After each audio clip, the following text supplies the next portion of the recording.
vanished on Easter. A faded piece of parchment bore a chilling headline: "Local clan disappears on Easter morning, suspected cult sacrifice." Karen, a journalist with a knack for unveiling horror stories, was the custodian of this eerie tale. The narrative from the old newspaper article clung to her mind like dust in a long-forgotten attic. A decade later, on an Easter morning as crisp and bright as the one described in the news clipping, she found herself drawn to the same deserted farmhouse featured in the report. An eerie curiosity gnawed at her, along with a bone-deep dread that the truth behind this Easter Sunday mystery was yet to be discovered. The farmhouse stood ominously before her, its ancient wood creaking against the wind's assault. As she navigated through overgrown vegetation indicative of years of neglect, Karen's heart pounded in her chest like a captive bird seeking escape.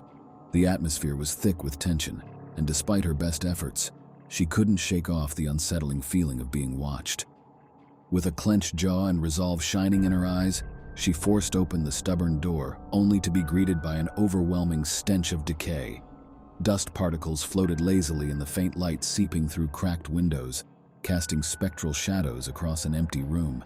It felt as though time had come to a standstill within these walls, since that family vanished without leaving any trace behind.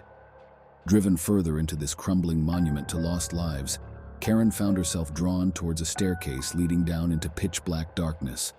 The air chilled with each step, and silence hung heavily around her as she descended. At the end lay a damp cellar radiating musty smells.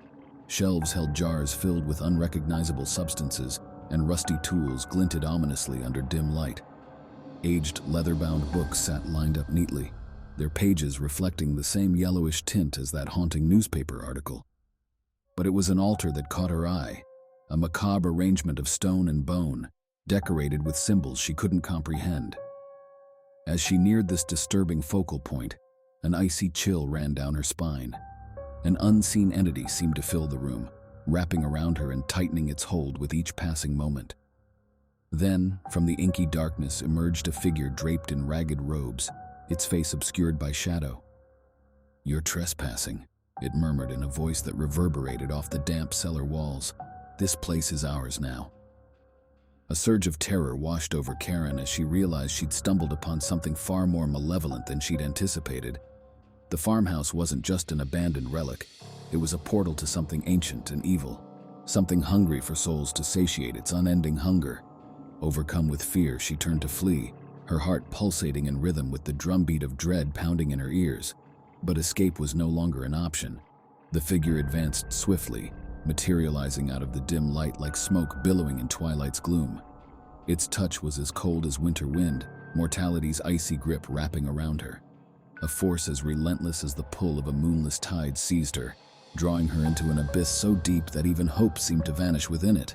Karen's cries echoed off the empty walls of the forsaken farmhouse, lost in the vast, uncaring sky above.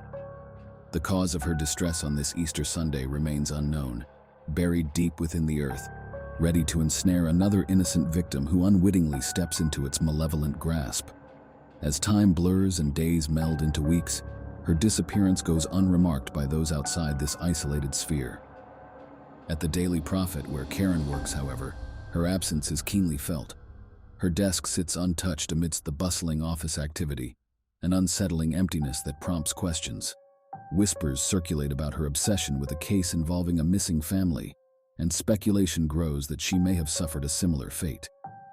To her colleagues, she has become yet another mystery in a long list of perplexing cases. Yet for Karen, trapped in the basement's oppressive darkness, forgetfulness is not an option. She endures an ongoing nightmare filled with shadows and whispering voices that torment her with terrifying visions. Each horrifying day merges seamlessly into the next in a relentless cycle of fear and despair. Despite this enveloping darkness, there is a faint flicker of hope. With each passing moment, Karen's determination strengthens like metal forged in fire, driven by an intense desire to escape the foreboding grip, threatening to engulf her. Her frantic search through ancient texts on dust-covered shelves becomes a desperate quest for salvation, any means to liberate herself from this icy imprisonment. Then comes a fateful night when Luna hangs low in the celestial realm. Within the discolored pages of an old book, Karen stumbles upon an archaic ritual. Gathering necessary elements with shaking hands and reciting incantations fervently, she sets it in motion. As Karen's chant reaches its climax, reality quivers around her. A wave of energy surges through her like lightning piercing a stormy sky. Karen harnesses the full power of the ritual, breaking the dark bonds that have held her captive for far too long. A brilliant flash later, she finds herself back in the same grim basement. However, now, the air is tinged with the intoxicating scent of liberty, and the shadows that once tormented her have vanished. Stepping out from the farmhouse into dawn's early light, Karen understands that she has been given a second chance at life, an opportunity to leave past horrors behind and embrace a fresh start. But as much as she wishes to forget, echoes of her ordeal linger like phantom pains. Imprinted deeply in her memory is the awareness of an unseen darkness lurking just beyond reality's edge, ready to trap those who venture too close.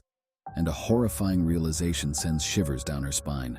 The ritual wasn't designed to free her. It was meant to ensnare another soul in exchange for hers. As she watches with growing dread, a figure emerges from behind the farmhouse, another unsuspecting victim drawn toward their impending doom. Don't forget to like, comment, share, and subscribe to the channel. See you next time. Thank you for watching.